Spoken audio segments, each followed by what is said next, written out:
নতুন এটা মিনি ব্লগৰ সৈতে আপোনালোক সকলোকে স্বাগতম জনাইছোঁ। আজি মোৰ মিনি গাৰ্ডেনখন আপোনালোকক দেখাম দেই।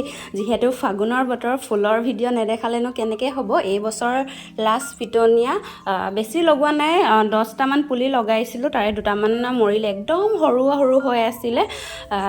ডিচেম্বৰ লাষ্টমানত আনিছিলোঁ আৰু বেটা মানুহ ফটো মাৰি দিছোঁ, ইমান ধুনীয়া লাগিছে ফুলখিনিৰ সৈতে। আৰু এয়া চাওক বিভিন্ন কালাৰৰ পিটনিয়া।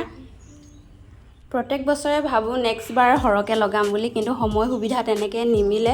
হয়তো আনিবলৈ যাবলৈ সময় নাপাওঁ বা গোবৰ গোটাবলৈ সময় নাপাওঁ। মাটি নাই মানে তেনেকুৱা ফুল খেতি কৰিবলৈ বা শাকৰ খেতি কৰিব পৰাকৈ মাটি ইমান ভাল নহয় আমাৰ ইয়াৰ মাটিখিনি।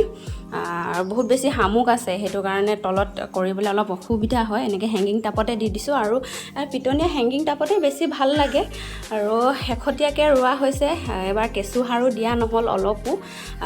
প্ৰত্যেক বছৰ দিয়া হয় কেঁচুসাৰ, বহুত ধুনীয়া গ্ৰ' হয়, ইমান এবাৰ নহ'ল বাৰু। এয়া চাওকচোন ডাবল পিটনিয়া, ভাল লাগিছে বাৰু। আৰু এয়া হৈছে ৰেড কালাৰ কালাঞ্চো, ইমান ফুলা নাই বাৰু, ফুলিবলৈ আৰম্ভ কৰিছে, কলি মেলি আছে। আৰু এইটো বগেম ধলিয়া নে বগেম বেলিয়া কয় জানো, পাত ইমান নাই বাৰু, ফুলিবলৈ আৰম্ভ কৰিছে। আচলতে ফুলি গ'লে অলৰেডি ফুল, মোৰ ইয়াত ফুলা বহুত দেৰি হৈ গ'ল। এবাৰ যতন কৰাও মানে সময় নাপালোঁ ন, তেনেকৈ বেটাহঁতৰ লগত লাগি থাকিব লগা হয়, যতন কৰা নহ'ল। এয়া জাপানীজ গোলাপ, নাৰ্জী ফুলো লগোৱা হৈছে, ফুলিবলৈ আৰম্ভ কৰিছে আৰু কলি মেলি আছে। আৰু আমাৰ এখেতে শুই উঠি আহিছেহে, ভাবিলোঁ ইয়াতে অকণমান সজাই মেলি ফটো দুকপিমান মাৰি থৈ দিওঁ, যিহেতু ছিজনৰ ফুল। এনেকৈ অলপ ফটো ভিডিঅ' কৰি থ'ব পালে ভাল লাগে আৰু। সেয়া অলপ ইনড'ৰ প্লেণ্ট আছে ভিতৰতে।